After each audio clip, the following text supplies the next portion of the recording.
오늘 말씀의 제목은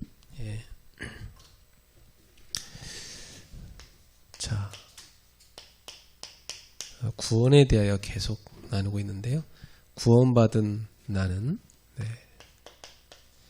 인생의 참된 목적을 찾았습니다.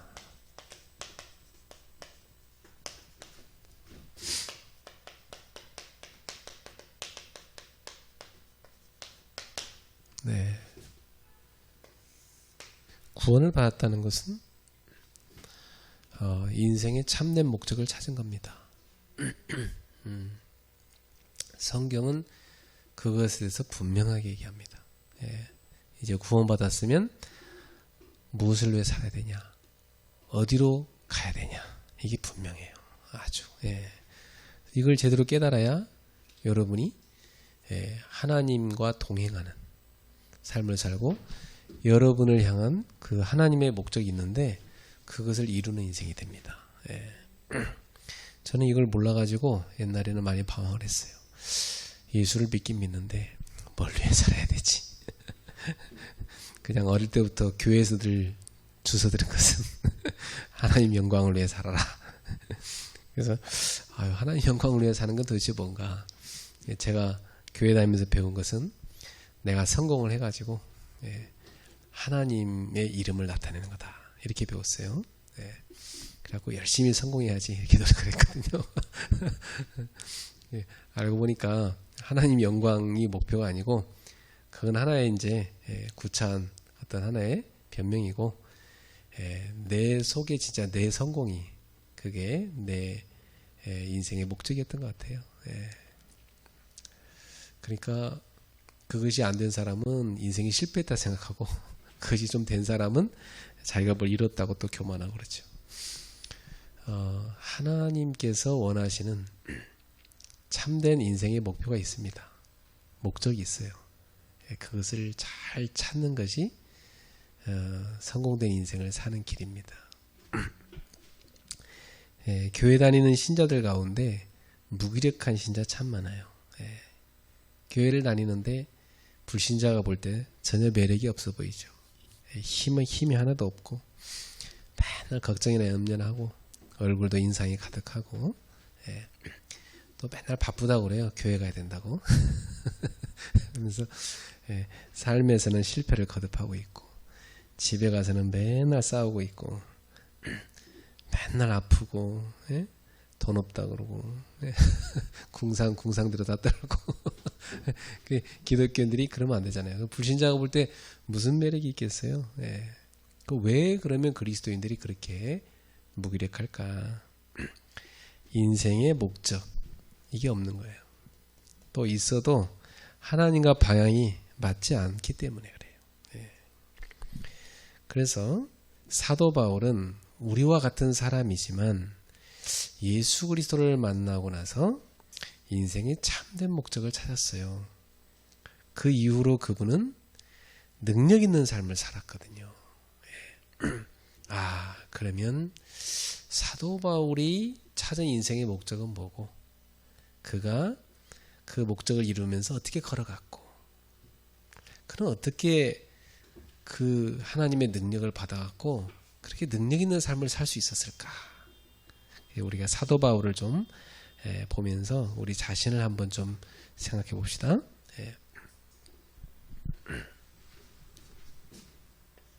자, 첫 번째로 성도는 인생의 근본 방향을 바르게 잡아야 됩니다.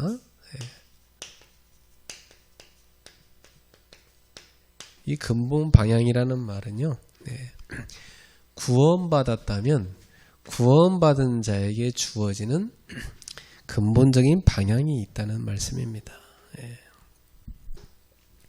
그래서 이 사도 바울의 삶부터 한번 살펴봅시다. 빌립보서 오늘 우리가 3장을 본문으로 잡았는데요. 여기 3장 4절부터 쭉 9절까지 보면 이 바울이 그리스도를 몰랐을 때 어떻게 살았는가 나오죠. 이 바울은 육체를 신뢰하는 그런 삶을 과거에 살았었대요.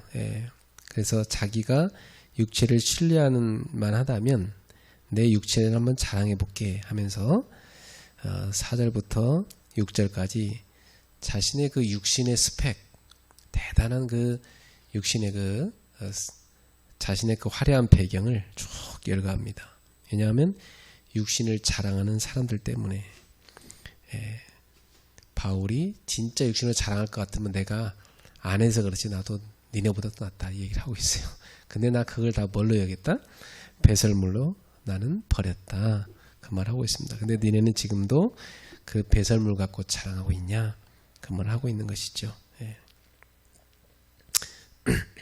바울의 과거에 자랑할 만한 거라면 여기 4절부터 보니까 5절부터 보면 되겠네요. 8일 만에 할례를 받았어요. 그러니까 완전히 유대인들 중에서도 유대인의 확실한 가문에서 태어났다는 얘기죠. 이스라엘 족속이고 베냐민 지파다. 이 베냐민 지파들은 자부심이 있었어요. 왜냐하면 자기 지파에서 초대 왕 사울이 나왔잖아요. 그러니까 왕족 가문이죠. 그래서 사실 바울의 이름도 이 바울은 로마식 이름이고요. 선교사 활동을 해야 되니까 이제 이름을 로마식 이름을 썼던 것이고 원래 바울의 히브리 집안에서 이름은 뭐예요? 사울이었죠. 베냐민 지파의 자랑거리인 초대왕 사울의 이름을 본따 가지고 이 바울의 이름도 사울이라고 했던 거예요. 히브리인 중에 히브리인이다. 히브리인 중에서도 정통적인 히브리인 집안에 태어났다는 얘기죠. 율법으로는 바리새인. 바리새인은 율법을 철저히 지키는 사람들의 대표적 집단입니다. 열심으로는 교회를 박해했다. 왜냐하면 이단이라 생각했으니까. 예수 그리스도의 교회가 이단이라 생각했으니까 열심히 지나치다 보니까 그 이단을 박멸해야 된다 생각해가지고 교회를 엄청나게 박해하는데 앞장섰죠.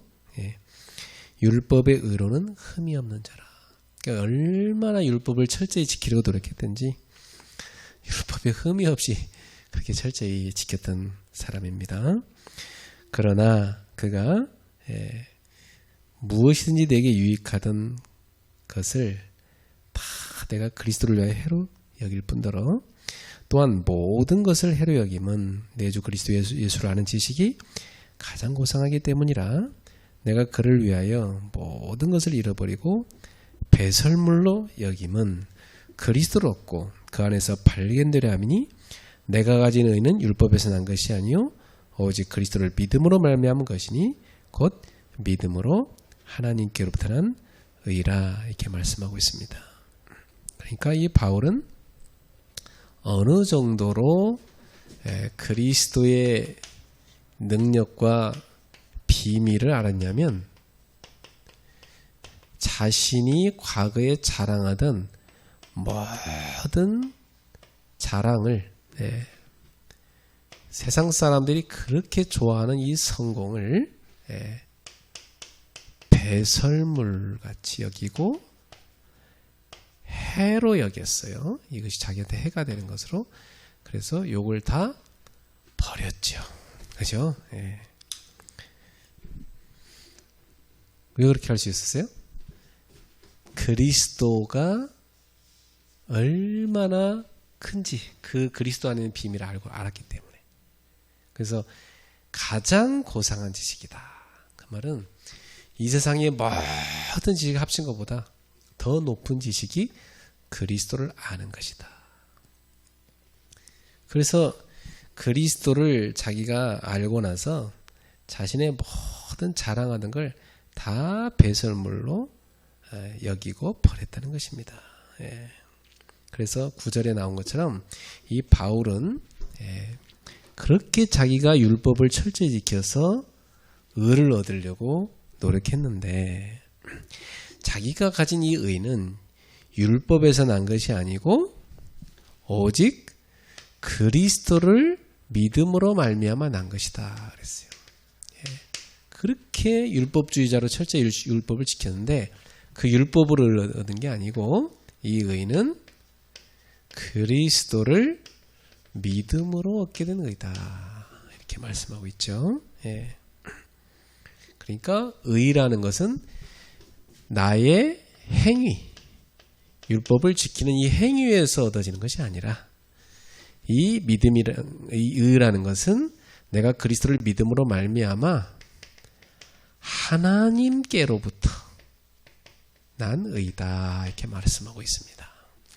여러분, 유대교를 포함해서 이 땅의 모든 종교는요, 다 행위주의예요. 그러니까 인간의 어떤 행위, 노력, 인간의 어떤 정성, 그죠? 인간이 힘을 열심히 들여서 인간의 어떤 그 행위로 말미암아 의롭게 된다고 착각하는 거죠. 근데 바울은 그게 아니라는 걸 깨달았다는 거예요. 그리스도 알고 나서. 그리스도 알고 나니까 나의 이 원죄, 또 내가 살아가면서 짓는 모든 자범죄, 이것은 내 행위로 절대 해결할 수 있는 게 아니고 오직 그리스도 그 보혈로 이걸 씻었고, 그것을 내가 믿음으로 하나님께서 나에게 의를 덮어 씌워 주셔서 그리스도의 의를 내가 덧입고 이 죄에서 해방받을 수 있게 됐다. 이걸 깨달은 겁니다. 예, 이게 기독교의 핵심 내용이죠. 예, 아주 중요한 겁니다. 예. 이걸 잘못 배우면은 지금도 기독교인들이 열심히 착하게 살아서 구원받으려고 합니다. 예. 그러니까 아예 천주교에서는 구원의 길을 두 개로 얘기합니다. 예수를 믿음으로도 구원받지만 선행으로도 구원받는다, 이렇게 얘기합니다. 그것은 성경에다 해석에 오류해서 가게 된 것이고, 이 천주교가 결국 복음도 갖고 있긴 하지만 복음에다 오만때망을 다 섞어놨기 때문에 복음을 찾기가 참 어렵죠. 그래서 아주 잘못된 방향으로 가버렸습니다. 그러니까 어느 정도까지 갔냐면 인간의 어떤 그 돈으로 죽은 사람의 그 구원도 얻을 수 있다. 그래서 죽은 조상들을 위해서 면죄부를 사게 되면 그들이 연옥에 있다가 천국으로 옮겨진다. 그런 얘기는 성경에 하나도 없거든요. 근데 그런 걸 만들어내 가지고 이 속죄표 엄청나게 팔았죠. 그 팔아갖고 돈을 끌어모아서 성당을 건축하고 막 그랬습니다. 그게 완전히 종교의 타락이죠. 그러니까 이 천주교가 출발부터 틀려서 그런 것 같아요. 이 복음을 못 깨달으면 점점점 그렇게 이상하게 갑니다. 그래가지고 사람들이 죄를 해결하려고 하면 열심히 돈을 모아가지고 속죄표를 사야 됐어요. 그래갖고 루터가 진짜 이건 아니다. 로마서를 읽다가 그가 막 학생들한테 강의를 하다가 로마서를 읽어보니까 행위로 의를 얻는 것이 아니라 믿음으로 의를 얻는다는 말씀이 계속 나오거든요. 그래서 그가 어느 날 막 강의를 했는데 그러고 막 이건 틀렸다고 반박을 하기 시작했는데 그게 갑자기 확 퍼져버린 거예요. 그래서 종교개혁의 중요한 선봉자가 되게 됐죠. 그건 하나님의 섭리입니다. 그 천주교가 어느 정도로 타락했냐면요, 성경을 번역을 못하게 했어요. 성경 번역한 사람들을 다 죽였어요. 성경 번역했다고. 왜냐하면 성경은 사제들만 봐야 된다고. 딱 금서로 만들었어요. 그리고 민중은 다 바보처럼 무식하게 해놓고 이 사제들이 말하는 것이 다 성경 이야기인 것처럼 했어요. 아주 이 하나님 말씀을 많이 읽도록 보급해야 되는데 그 보급하는 일 했다고요. 그거 죽여버렸다니까? 불에 태워가지고. 참 진짜. 성경이 그 신도들한테 허용된 게 얼마 안 돼요, 천주교가. 그러니까 엉뚱한 구원을 가지고 온 겁니다. 지금도 엄청나게 행위를 강조하죠. 여러분, 행위는 이제 이렇게 구원받은 하나님의 자녀가 하나님 자녀답게 살아야 되잖아요. 그죠? 구원받은 자의 삶의 열매가 행위지, 이 행위가 구원으로 가는 길은 아니라는 겁니다. 행위가 구원의 수단은 절대 아니에요. 그래서 바울은 이것에 대해서 에베소서 2장 8절 9절에서 확실하게 얘기했잖아요. 자, 그래서 이 바울이 자신의 방향을 확실하게 붙잡았다는 얘기를 빌립보서 3장 9절에서 합니다. 그가 잡은 그 확실한 길은 뭡니까? 9절이 아니고 10절이죠. 자, 빌립보서 3장 10절.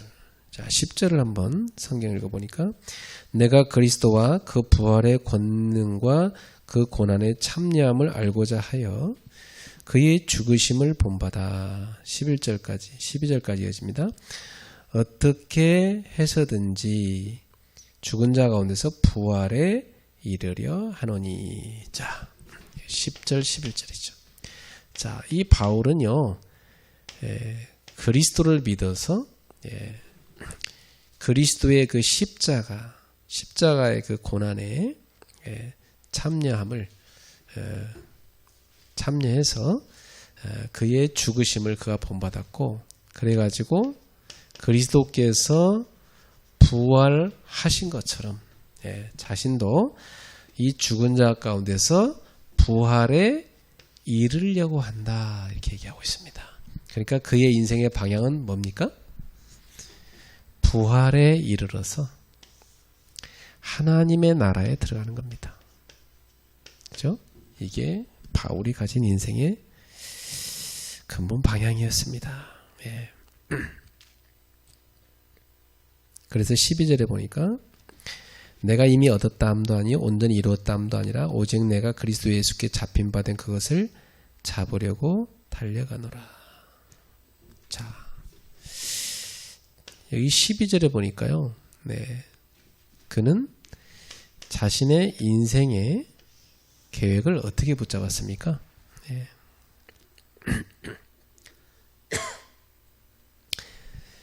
이미 얻은 것도 아니고 온전히 이룬 것도 아니고 그리스도 예수께 잡힌 바 된 그것을 잡으려고 달려가노라.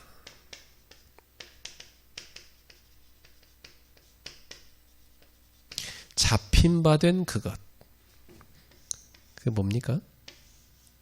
자신의 인생에 대해서 그리스도께서 완벽한 계획을 갖고 계시다는 겁니다. 그렇죠?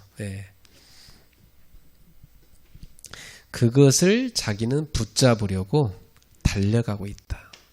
이걸 붙잡으려고. 하나님께서 바울이라는 한 사람의 인생을 왜 부르셨는지, 그를 향하여 어떤 계획을 갖고 계신지, 그것을 붙잡으려고 자기는 달려간다, 그렇게 말씀하고 있습니다.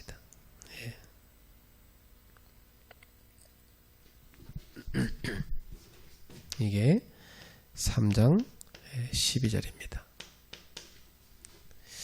자, 13절 14절 두 절 읽어보겠습니다.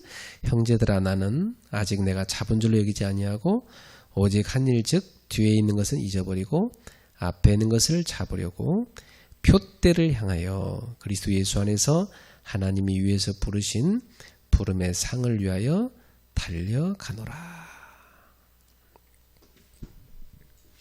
바울은 지금 뒤의 것은 잊어버렸대요. 이제 과거에 대해서는 너무 연연하지 않겠다는 거예요. 왜냐하면 자기는 지금 달려갈 미래가 확실하기 때문에요. 앞에 있는 것을 잡으려고 그랬어요. 앞에 있는 거. 이거 뭐죠? 미래죠. 예.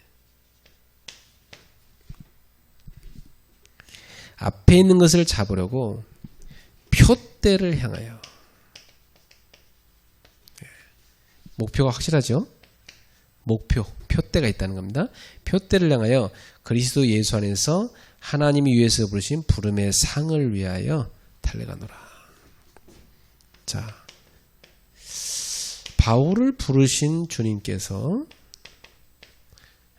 바울이 달려갈 표대를 줬는데 그 표대가 뭐라고 했지 아까? 그리스도 예수께 잡힌 바 된 그것. 그죠? 하나님의 계획입니다. 바울이라는 사람에 대한 하나님의 인생의 계획이에요. 그것을 자기는 붙잡으려고 달려가고 있다. 근데 그것을 잘 달려가면 그 사람에게 뭘 준대 하나님이? 상을 주신다는 거죠. 예. 자, 그러니까 바울은 세상에서 받는 상을 바라본 게 아니라 하나님께서 하나님의 나라에서 주실 상을 소망하며 달려갔던 것입니다. 예. 그러니까 바울은 자신의 인생을 뭘로 본 겁니까? 경주자로 본 거죠. 예, 표대를 향해 달려가는 경주자입니다.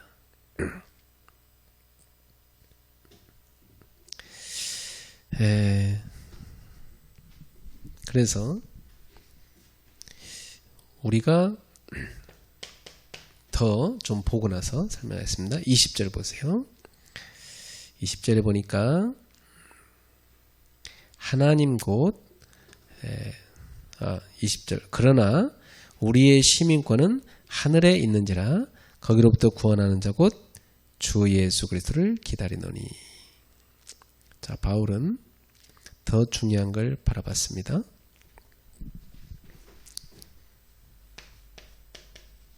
더 중요한 건 뭐죠? 바로 영원한 방향입니다. 인생의 영원한 방향. 그게 뭐죠? 하늘입니다. 하늘. 자, 여기서 하늘은 뭐죠? 하나님의 나라를 말합니다. 바로 우리의 시민권은 하늘에 있다. 이 말은 뭐냐면 자신이 뭐라는 거예요? 천국 시민이라는 거죠. 천국 시민인 우리가 그 천국에서부터 구원해 주시는 분 바로 예수 그리스도를 기다린다. 이 하늘나라에서 바로 누가 오시느냐? 예수 그리스도께서 오신다. 그분이 뭐하러 오십니까? 우리를 구원하러 오시는 겁니다. 그래서 우리는 구원을 받아서 이 땅의 죄와 사망과 이 모든 사단의 권세에서 벗어나가지고 하나님의 나라의 시민으로 들어가는 겁니다. 그래서 하나님의 나라가 완성될 그날에 하나님께서 나에게 향하신 그 계획을 예수님의 손에 붙잡힌 바 된 그 나의 인생을 향한 그 계획, 그게 내가 이루어야 할 표대인데 그걸 향해서 내가 열심히 달려가가지고 그 하나님의 나라에 가서 주님이 나에게 뭘 준다는 거예요? 상을 주실 것이다. 그러니까 그는 부활에 이르러서, 바로 부활에 이른다는 말은 천국에 들어가서 말이에요. 부활에서 천국에 들어가서 바로 하나님의 나라에 들어가서 이 땅에서 내가 하나님 나라를 위해서 이룬 것에 대해서 하나님께 칭찬받고 상을 받게 될 거야. 나는 그것을 내 인생의 표대로 삼았어. 방향으로 삼아서 이렇게 얘기하는 겁니다. 그럼 사실 여기서 바울이 그리스도 예수의 손에 붙잡힌 바 된 그것, 이것이 뭐냐면 우리가 여기서 찾을 수 있습니다. 사도행전 9장 15절. 하나님께서 이 바울을 부르실 때 이 바울을 이스라엘과 임금들과 이방인들에게 복음을 전하기 위해서 주님 뭐 한 겁니까? 택한 그릇이라.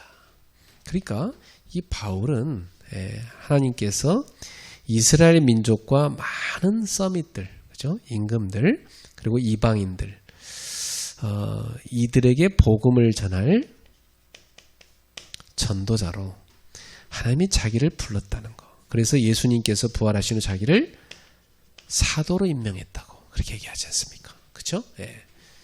그러니까 이 바울은 사도란 말은 보냄받은 자란 얘기인데 자기는 이 복음을 저 이스라엘 사람들 또 임금들 나아가서 이방인들에게 이 복음을 전하라고 보냄받은 자기는 사도라는 겁니다. 그렇죠? 예. 그 사도의 직분을 잘 감당하는 것, 그게 바울이 이 땅에서 늘 목표로 삼고 달려가야 될 표대입니다. 그리고 그것을 다 이루고 나서 이제 주님의 부름을 받아서 하늘나라에 들어가게 됐을 때 상을 받게 될 거다 그렇게 얘기하고 있어요.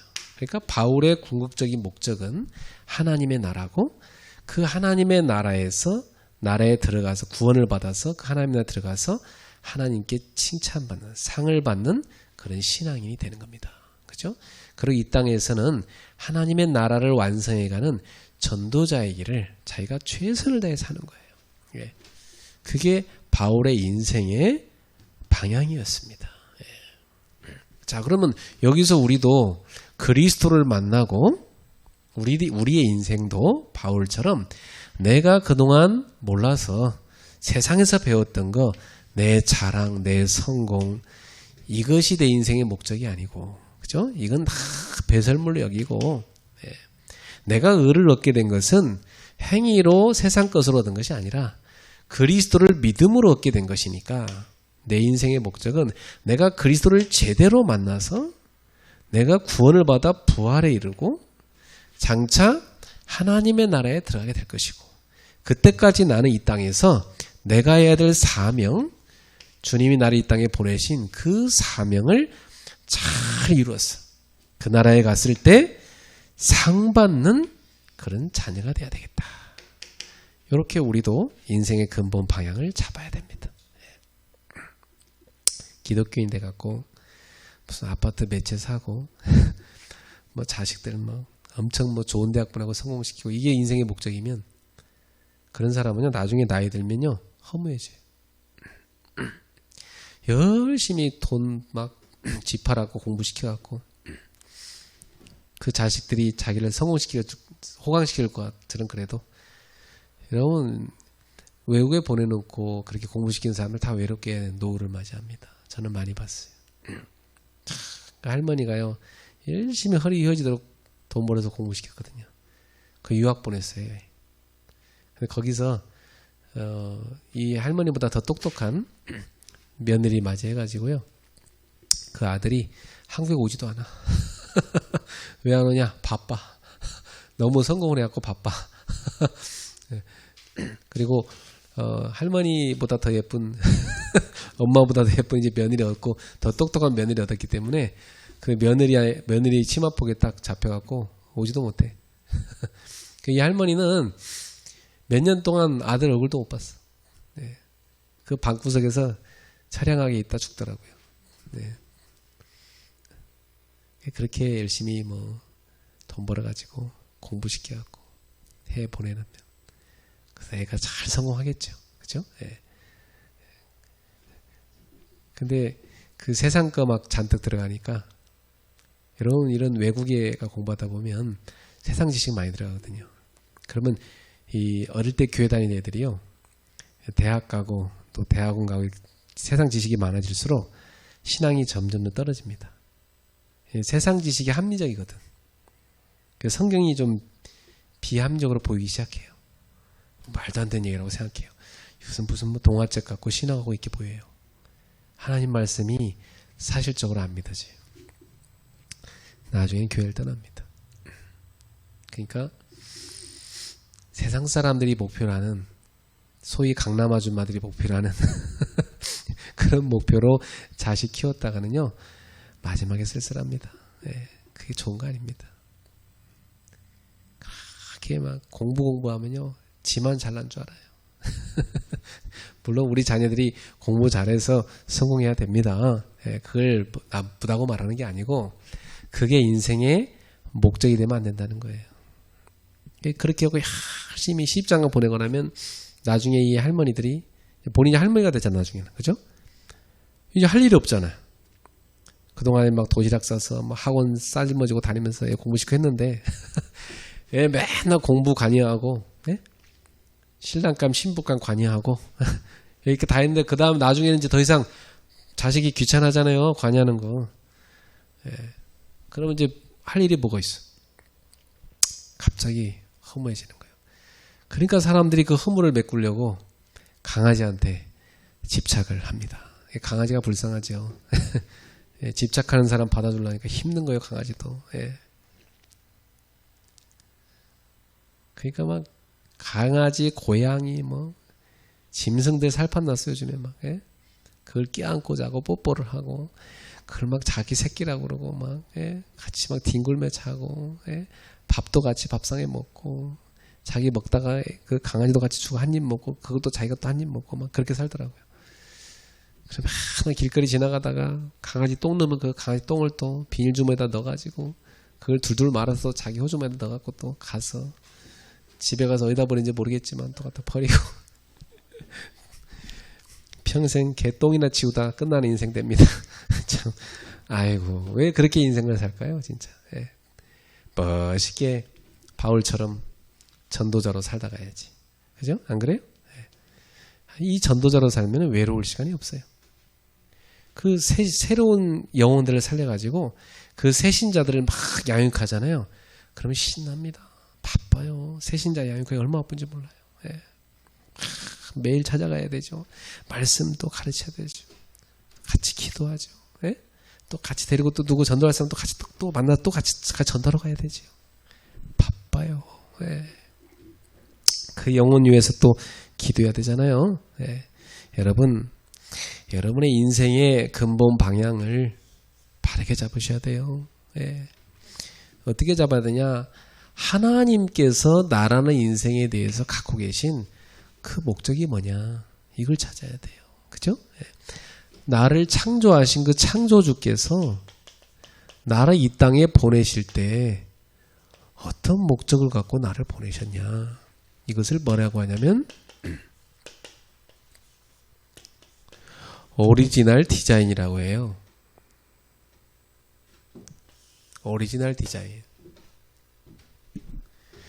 그 창조주께서 처음에 나라는 인생을 디자인하실 때 너는 뭐하고 살다가 다시 하늘나라로 돌아와야 될 거냐? 그분이 갖고 계신 그 원래의 디자인한 게 있다고요. 나를 향해서. 하나님은 디자이너시잖아요.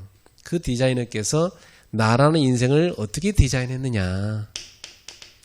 이걸 아는 게 중요하다고요. 바울이 그걸 몰라갖고 엄청 방황한 거 아니에요. 나중에 깨닫고 나니까 자기가 이제 다 버렸다잖아요. 그 세상 거. 근데 많은 기독교 아줌마들이 그 세상 똥을 갖다가 애한테 처발라서 그 똥을 막 애한테 처발라고 그걸 위해 살라고 그거 들어달라고 하나님한테 가서 막 기도 엄청 하고 그거 잘 안 이루어졌다고 하나님한테 삐지고 그 때문에 또 막 평생 돈 하다가 그렇게 시달리다가 전도운동 하나도 못하고 그러다 죽잖아. 그게 뭔 인생이야 그게. 하나님 그거 하다 오라고 인생을 보냈어요? 아니거든요. 나중에 이제 할 게 없으니까 이제 개를 또 그렇게 키우다 가고 그게 인생이냐고요. 참 진짜 안타깝지 않아요, 여러분?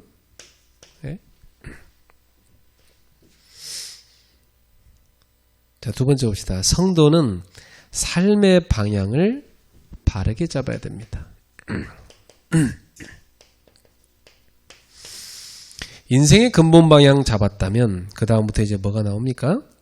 어떻게 살아야 될 거냐? 삶의 방향이 나오죠. 자, 하나님의 목표는 뭡니까? 하나님이 인생을 향한 그 목표는 로마서 3장 23절 모든 사람이 죄를 범하였음에 하나님의 영광에 이르지 못하더니. 그러니까 원래 하나님은 우리를 하나님의 영광에 이르도록 만들고 싶었던 거예요. 그죠? 네. 하나님의 그 영광 속으로 우리가 들어가기를, 그래서 하나님의 영광을 세상에 나타내기를, 그렇게 목적을 삼으신 게 원래. 그런데 인간이 죄에 푹 빠져가지고 그 목적대로 못 살고 고장나 버렸죠. 그죠? 고장났잖아요. 그 고장난 인생을 예수 그리스도를 보내갖고 고쳐줬잖아요. 그래서 이제는 바울 사도가 얘기하죠. 고린도전서 10장 31절에 무엇을 먹든지 마시든지 다 하나님의 영광을 위해서 하라. 그죠? 하나님의 영광을 위해서 살아라. 그래서 데살로니가전서 2장 19절에 여러분 나눠드린 유인물에 나옵니다. 우리의 소망이나 기쁨이나 자랑의 멸관이 무엇이냐? 그가 강림하실 때 우리 주 예수 앞에서 너희가 아니냐. 그래서 하나님의 목표는요, 우리가 바로 하나님 앞에서 소망이요, 기쁨이요, 자랑의 면류관이 되는 겁니다. 그죠? 이게 바울 사도는요, 자기에게 있어서 면류관이 누구냐? 자기가 전도한 성도들이라는 거예요. 자기가 양육한 이 성도들이 하나님 앞에서 자기가 자랑할 면류관이라는 겁니다.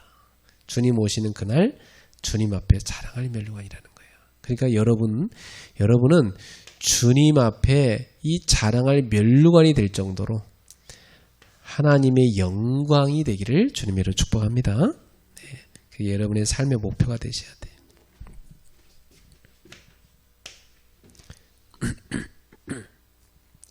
믿음의 목표는 뭡니까? 우리가 왜 예수를 믿습니까? 베드로전서 1장 9절에 믿음의 목표가 뭐냐면 영혼의 구원이라 이렇게 얘기합니다. 구원.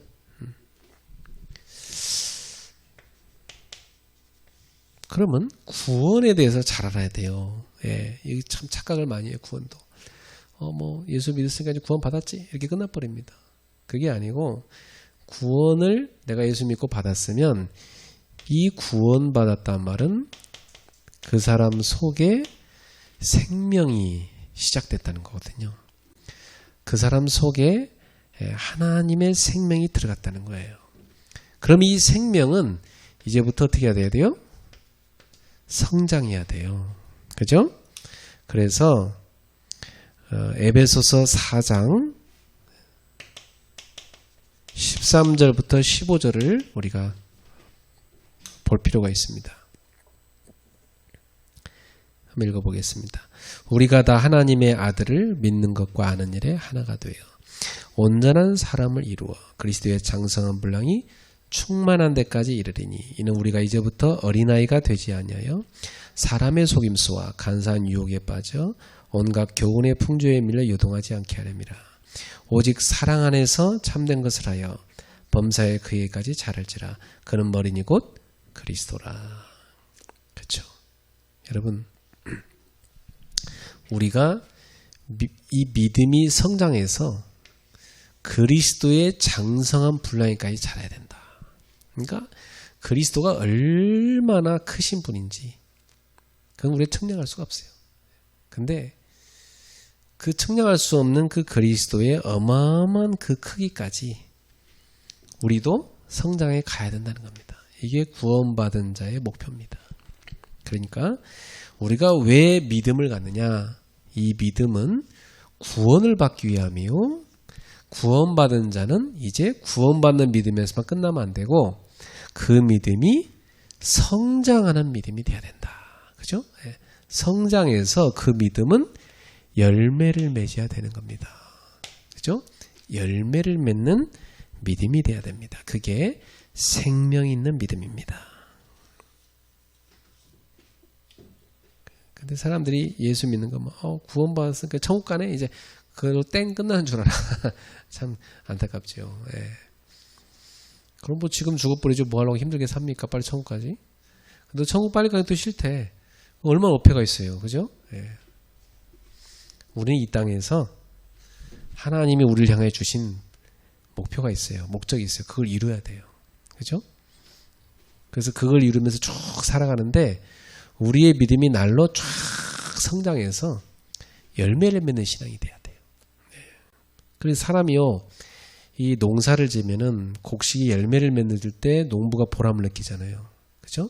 하나님께서도 우리 이 땅에 보냈는데 우리가 열매를 맺어야 하나님이 영광을 받으시고 보람을 느끼시는 겁니다. 그러니까 우리는 하나님의 명예가 돼야 되고 하나님의 자랑거리가 돼야 되거든요. 그죠? 우리 자신에게도 그게 명예로운 삶이에요.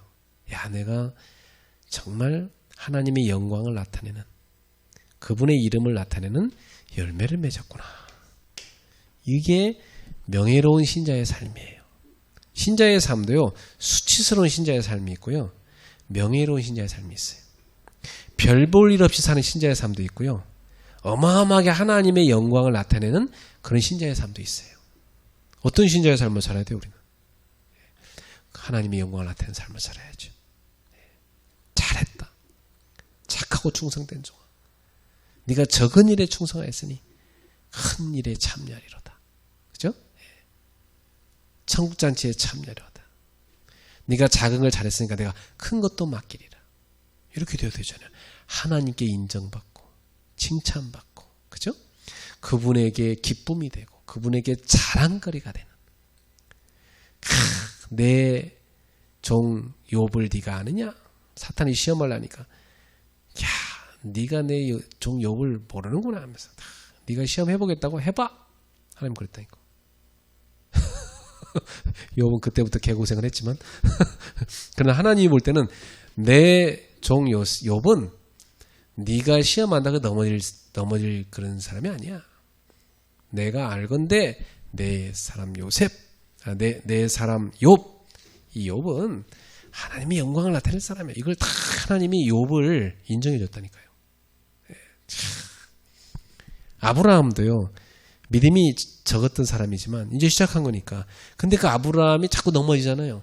넘어져도 하나님이 내 자식이니까 다시 깨서, 그래, 다시 일어나는 거다. 또 넘어져. 아브라함아, 다시 일어나가는 거다. 내가 너한테 약속했잖아. 힘내. 하면 또 이렇게 세우고. 그리고 결국은 그 아브라함이 믿음에 성장하여 높은 경제까지 가게 만듭니다. 그 하나님이 나중에는 마지막 테스트를 하잖아요. 자기 아들을 가지고. 그러니까 이 아브라함이 아들 이삭을 갖고, 그때 이 아브라함이 이삭을 탁 바치는 걸 보면서 뭐라고 하냐면, 아브라함아, 네가 이제 나를 사랑을 알았다 그러잖아요. 그전에는 하나님이 아브라함이 하나님 사랑을 몰랐겠습니까? 그전에는 사실 하나님 사랑하긴 했지만 아브라함이 하나님 좀 사랑하고 자기 자신을 더 사랑하고, 그죠? 예. 세상을 더 사랑하고 이랬다니까요. 근데 나중에는, 그죠? 그 무엇보다 하나님을 최고로 사랑하는, 그래서 하나님을 위해서 자기의 목숨 같은 자식까지 바쳐서, 그건 자기를 바친 건 똑같아요. 그런 아브라함, 하나님께서는 내 아들을 무에서 유로 도저히 태어날 수 없는 상황인데 태어나게 했으니까 이 아이를 바쳐도 하나님은 다시 살릴 거다.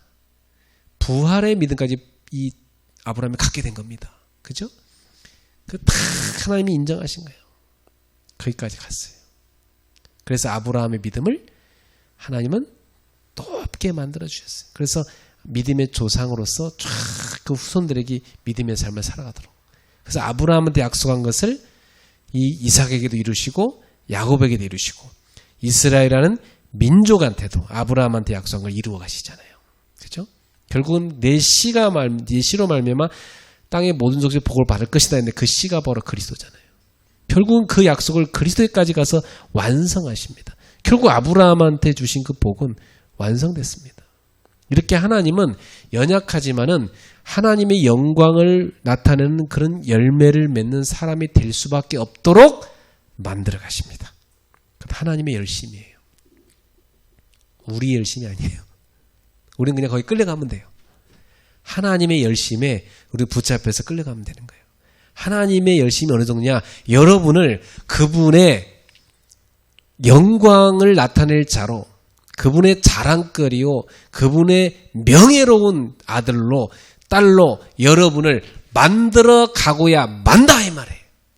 그분의 그 목적입니다. 우린 거기에 붙잡힌 인생이에요. 그러니까 여러분 잘 끌려가시면 됩니다.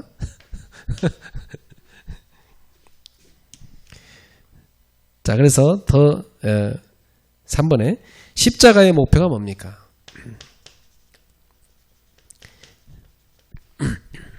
이 십자가의 목표는요, 요한복음 3장 16절, 하나님이 세상을 이처럼 사랑하사 독생자를 주셨어요. 이는 그를 믿는 자마다 멸망하지 않고 영생을 얻게 하십니다. 우리한테 뭘 주려고요?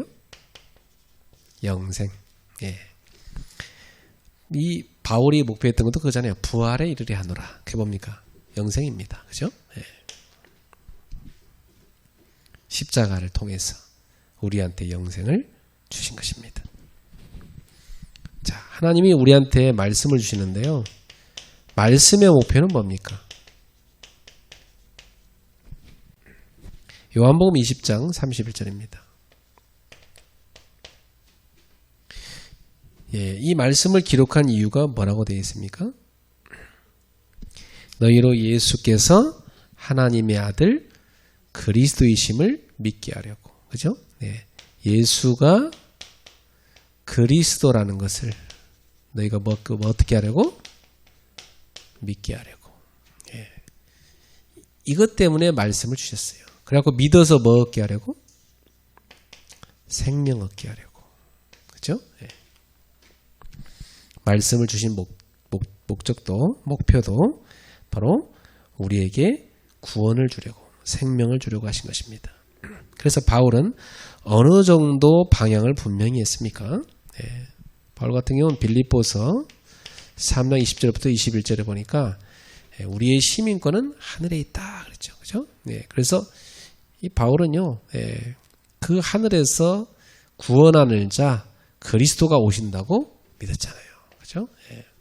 그래서 그리스도가 다시 다 오셔서 자기를 그 하나님의 나라로 데려갈 걸 확신했습니다. 그렇죠? 그리고 21절에 보니까 그는 만물을 자기에게 복종하게 할 수 있는 자의 역사로 우리의 낮은 몸을 자기 영광의 몸의 형체같이 변케 하시리라. 그렇죠? 우리는 천국에 들어갈 뿐만 아니라 우리가 바울이 그렇게 꿈꿨던 부활의 몸을 입게 됩니다. 그죠? 우리가 그분의 형체로 천국에서 어떻게 돼요? 변화를 입게 된다. 그랬습니다. 여러분, 저와 여러분의 이 몸은요, 우리 예수님의 영광의 몸의 형체와 같이 영광스러운 몸으로 변화됩니다. 그게 지금 이 땅에서 우리가 갖고 있는 몸과 달라요. 새로운 옷을, 새로운 몸을 입습니다. 하나님 나라에 가서. 그건 영생하는 몸이죠. 그 영생하는 몸을 입게 될 것입니다. 이건 엄청난 얘기인데 사실은. 그죠?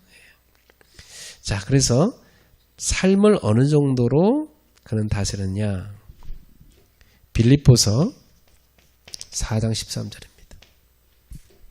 내게 능력 주신 자 안에서 내가 모든 것을 할 수 있느니라. 이것은 도전 불가능 없다 그런 말이 아니고 모든 환경 이걸 다 뭐 할 수 있다는 거죠? 초월할 수 있다는 얘기입니다. 이게 능력이죠. 인생에는 얼마나 많은 문제와 어려움이 옵니까? 배고픔도 있고, 그죠? 고난도 있고, 많은 환란이 있어요. 근데 그 모든 환경을 이 바울은 내게 능력을 주시는 그리스도 안에서 다 감당할 수 있다는 겁니다. 초월할 수가 있다는 거예요. 그래서 자신의 이 삶의 모든 것을 다 고린도전서 10장 31절 하나님의 영광을 위해서 그는 살아간다고 말씀했습니다. 그래서 어느 정도 기쁨을 가졌습니까? 빌립보서 4장 4절부터 7절에 보니까요. 4절에 특히 많이 말하죠. 주 안에서 항상 기뻐하라. 내가 다시 말하노니 기뻐하라. 자, 바울은 감옥에 갇혀 있는데요. 감옥 바깥에 있는 사람들한테 기뻐하라고 여러 번 얘기합니다. 그렇죠? 그리고 염려하지 말고 모든 걸 다 기도 속으로 갖고 가라고 얘기합니다. 그는 삶에서 감옥에 갇혀 있는데도요. 감옥에 갇힌 게 아니고 감옥이 바울한테 붙잡힌 거예요, 사실은. 그죠? 바울은 그 감옥이 주님이 함께하는 그런 주님의 품이었고 거기서 주님과 함께하는 기쁨을 마음껏 누렸습니다. 그러니까 우리 성도님들의 삶에 여러 가지 환경들이 와도 여러분은 여러분한테 능력을 주는 그리스도 안에서 그 모든 환경을 넘어서시고 바울처럼 지금 나는 감옥 갇힌 것이 아니고 하나님의 언약을 이루어가는 하나의 여정 중에 있고 그 과정 중에 있고 그래서 하나님이 이 감옥은 필요해서 나를 집어넣기 때문에 나는 여기서도 그분의 뜻을 이루고 있고 그래서 나는 기뻐한다. 그러니까 너희도 염려하지 마라. 기도를 해라. 이렇게 지금 바울은 선언하고 있는 것입니다. 자, 이게 바울의 삶의 방향이었어요. 우리의 목표. 그러니까 목적이 분명하게 정해졌으면 그냥 목표가 분명히 나와야 돼요. 그렇죠? 우리 인생의 목적이 결국은 하나님의 나라, 그 하나님의 나라에 가는 것이고 하나님이 나를 향해 가진 인생의 목적에 충실해서 쓰임 받는 것이고 그렇다면 내가 이 땅에서 살아가는 삶의 모든 목표는 이제 내게 주신 그 구원을 이루어가는 것입니다. 그래서 빌립보서 2장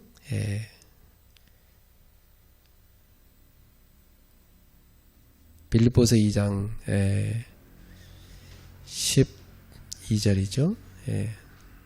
12절 그러므로 나의 사랑하는 자들아 너희가 나 있을 때뿐만 아니라 더욱 지금 나 없을 때에도 항상 복종하여 두렵고 떨림으로 너희의 구원을 이루라. 그죠? 빌립보서 2장 12절 우리한테 주신 이 구원을 이루어가라 이렇게 말씀했습니다. 잘 이루어가라. 그죠? 주신 구원을 잘 이루어가는데 주님이 나를 이끌어 가십니다. 거기에 우리는 잘 끌려가면 됩니다. 그래서 우리가 받은 이 구원을 잘 이루어가서 구원에 이르러야 된다. 결국 바울은 구원에 이르렀는데 그 말은 무슨 말이냐면 완성에 이르는 겁니다. 하나님의 나라죠. 그러면 이 땅에서의 삶의 방향은 다 뭡니까? 주님이 주신 이 구원을 잘 이루어가는 것입니다. 오늘도 잘 이루어가시길 축복합니다. 자, 그러면 세 번째, 구체적으로 어떻게 방향을 잡아야 될까요?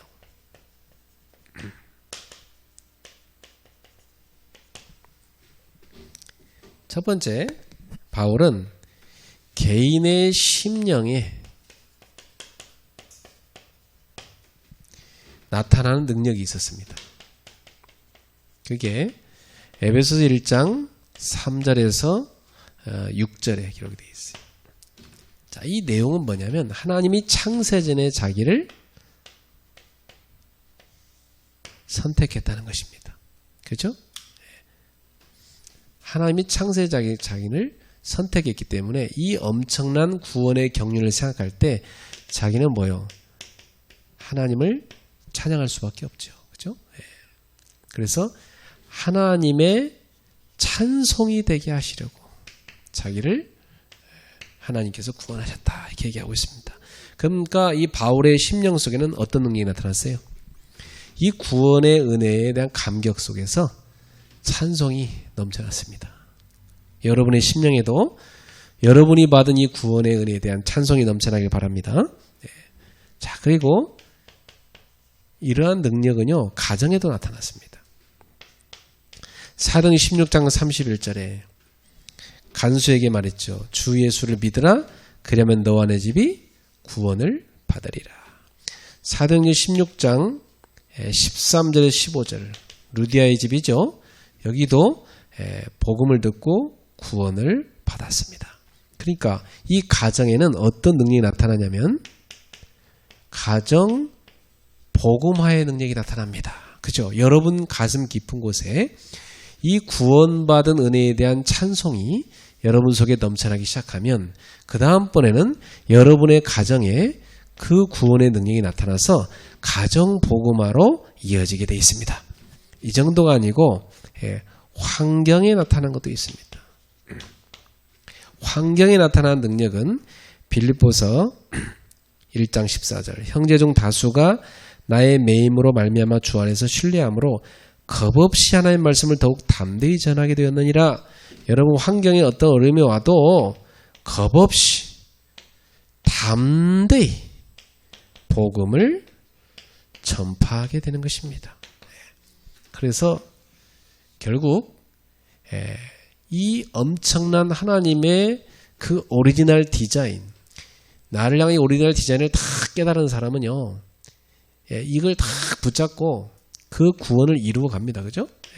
쫙 이루어 가다가 이 땅에서 내 가슴 속에 그 구원의 은혜가 막 찬송으로 터져 나올 수밖에 없는 그런 영적 상태가 되고, 그러면 그 사람이 가는 곳마다 가정이 살아나고 그 사람이 가는 현장마다 환경마다 담대히 복음을 전해서 현장을 살리는 역사가 납니다. 그러니까 여러분의 구체적 방향은 뭐가 돼야 돼요? 내 개인의 속에 구원의 감격이 어떻게 해야 돼요? 넘쳐나야 돼요. 그죠? 이것이 구원의 감격이 넘쳐야 돼요. 두 번째는요, 그것이 뭘로 이어지느냐? 여러분의 가정 복음화로 이어져야 돼요. 그죠? 루디아가 자기 복음 받고 온 가족 다 복음화 하는 쪽으로 가잖아요. 간수가 이 복음을 바울한테 받고요, 온 가족 다 속에서 다 복음 받게 만들잖아요. 이 루디아나 간수처럼 가정 복음화로 이어져야 돼요. 구원의 감격이 넘쳐나니까. 그걸로 끝나지 않아요. 그리고 이제 가는 곳마다 현장과 세계 복음화, 이것이 우리의 중요한 인생의 구체적 방향이 되어야 되는 것입니다. 자, 그렇다면 방법이 있습니다. 이 목표를 이루어가는 방법. 방법은 뭡니까? 예수님께서 우리한테 주셨어요. 마태복음 28장 18절 20절입니다. 너희는 그랬어요. 내가 뭐죠? 내가 요원이 돼야 돼요. 요원이란 말은 뭐예요? 완전히 복음의 답이 난 제자를 말합니다. 그죠? 예수님께서 3년간 훈련시킨 제자들, 이 사람들 거의 다 숨겨있죠. 그죠? 목숨을 건 제자들. 이 요원이에요. 완전 담는 사람. 너희는 가서 그랬습니다. 가서가 뭡니까? 현장화. 자, 제자는 뭘 갖고 있어야 돼요? 현장을 갖고 있어야 돼요. 그죠? 여러분의 직장, 또 여러분이 사는 지역, 다 뭐예요? 주님이 보내신 현장입니다. 가서 뭐합니까? 모든 민족으로 뭘 삼아요? 제자를 삼아라. 제자화. 거기 가서 또 다른 제자를 찾으시면 됩니다. 제자를 만드는 겁니다. 그 제자를 삼아서 이제 뭐합니까? 세례를 주고, 이게 무슨 말이죠? 교회화. 그 신자가 제대로 주님의 몸된 교회의 일원이 되도록 만들어라.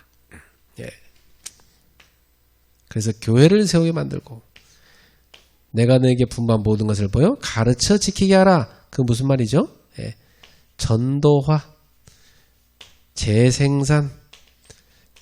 내가 가르친 그걸 그대로 그 제자가 또 하게 만드는 겁니다. 나처럼 또 이렇게 요원이 돼갖고 이렇게 복음화하며 살게 만드는 거죠.